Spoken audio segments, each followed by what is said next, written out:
Hello guys, നമ്മളെ വീട്ടിൽ തന്നെ 2 കൂമ്പുണ്ട്. അതായത് കറുക്കായയുടെ കൂമ്പാണ്, അല്ലാത്ത കൊലയുടെ കൂമ്പും ഉണ്ട്. അപ്പോൾ അത് രണ്ടും നമ്മൾ ഒടിച്ചെടുത്ത് നമ്മൾ 2 കൂമ്പാണ് വയ്ക്കുന്നത്. പക്ഷേ എനിക്കത് ഞാൻ കാണിക്കുന്നുള്ളൂ. ഒന്നെടുത്തോണ്ട് വന്നപ്പോൾ എനിക്ക് വഴക്ക് കിട്ടി, 2 എണ്ണം വെച്ചാലേ തികയോളെന്ന് പറഞ്ഞു.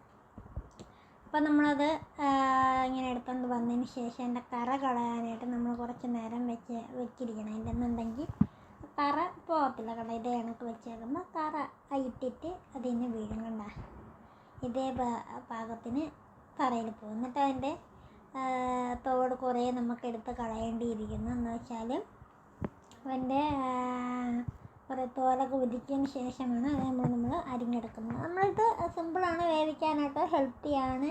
പണ്ടുള്ളവരൊക്കെ ഇങ്ങനത്തെയൊക്കെ കൂമ്പ് കറിയൊക്കെയാണ് വെക്കുന്നത്. ഇത് കൂമ്പ് കറിയായിട്ടും വെക്കും, തോരനായിട്ടും വയ്ക്കും, പല രീതിയിലും നമ്മളിത് വെക്കും. അപ്പം നമുക്ക് ഏറ്റവും ഹെൽത്തി ആയിട്ടുള്ളൊരു ഫുഡെന്ന് പറയുന്നത് ഇതൊക്കെ തന്നെയാണ്. വാഴക്കൂമ്പ്, വാഴ തടത്തോരൻ, അങ്ങനെ പല ഐറ്റങ്ങളും നമ്മൾ വീട്ടിൽ പിടിക്കുന്നതും കൂടെ ആകുമ്പോൾ നല്ല ഇതാണ്. കടയിൽ നിന്നൊക്കെ മേടിക്കുമ്പോഴും അത്രയും വിഷാംശങ്ങളുള്ള ഫുഡുകളൊക്കെയാണ് കിട്ടുക. ഇതേ കണക്കിൽ നമുക്ക് അരിഞ്ഞെടുത്തിട്ട് ഇതിനൊരു വലയുണ്ട്, ആ വലയും കൂടെ നമുക്ക് എടുക്കണം. അതിനായിട്ട് ശകലം വെളിച്ചെണ്ണ കയ്യിലോട്ട് ഒഴിക്കുക.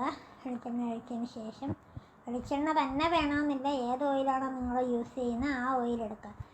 അപ്പം നമ്മൾ ആ ഓയിൽ നമ്മൾ 2 കയ്യിലും കൂടെ സമാസമം തേച്ചതിന് ശേഷം നമ്മൾ അതിൻ്റെ വല എടുക്കും. കണ്ട ഇതുപോലെ ചുറ്റിച്ച് വല നമ്മൾ ഇളക്കി വലയെടുക്കും. വലയെടുത്തതിന് ശേഷം നമ്മളത് വൃത്തിയാക്കിയാണ് നമ്മൾ പിന്നെ അത് തോരനായിട്ട് എടുക്കുന്നത്. അതുകൊണ്ട് ഇതേ കണക്ക് നമ്മൾ ഇങ്ങനെ നമുക്ക് നല്ല രീതിയിൽ പ്രസ് ചെയ്യില്ല. നല്ല രീതിയിൽ പ്രസ് ചെയ്താൽ നമുക്കത് കിട്ടത്തില്ല.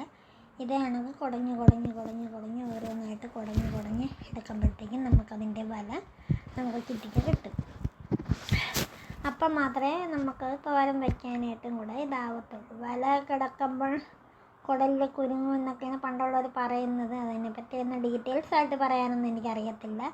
എന്നാലും എന്നിലുള്ള അറിവ് കണ്ട് ഇത് കണക്കുമ്പോഴുണ്ട് വല ചുറ്റിച്ച് അത് കളയും. പിന്നെ നമ്മൾ അരപ്പ്, തേങ്ങ, മഞ്ഞൾപ്പൊടി, കറിവേപ്പില, വെളുത്തുള്ളി, ജീരകം, ഇത് 3 കൂടെ ഇത് ഇത്രയും ഇട്ട് അരച്ച് നമ്മളെടുത്ത് ആ അരപ്പ് നമ്മൾ നേരത്തെ അരിഞ്ഞ് വെച്ച് നമ്മൾ കടുക് വറുത്തതിന് ശേഷം ഉഴുന്നും കൂടെ ഇട്ട് ഇട്ടതിന് ശേഷം ഈ അരിഞ്ഞ് വെച്ചതും കൂടെ ഇട്ട് ഈ അരപ്പും കൂടെ ഇട്ട് ഇളക്കി. ഇത്രയേ ഉള്ളൂ. അപ്പം അതൊന്നും ഞാൻ എടുത്തില്ല, അതൊക്കെ എപ്പോഴും ബോറടി ആയതുകൊണ്ട് ഞാൻ ലെങ്ത്ത് കുറയ്ക്കാനും കൂടെ വേണ്ടി പെട്ടെന്നുള്ള രീതിയിൽ ഞാൻ എടുക്കാമെന്ന് വിചാരിച്ചു.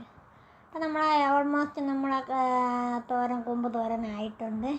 പക്ഷേ ഇതിൽ നോക്കുമ്പോൾ നമുക്കത്ര കളർഫുൾ അല്ലെങ്കിൽ നമുക്ക് നേരിട്ട് കാണുമ്പോൾ നല്ല കളർഫുള്ളാണ്. അടിപൊളി ടേസ്റ്റാണ്. വേറൊന്നും വേണ്ട, ചോറും ഇതും മതി. മറ്റൊരു വീഡിയോ ആയിട്ട് വരുന്നവരെ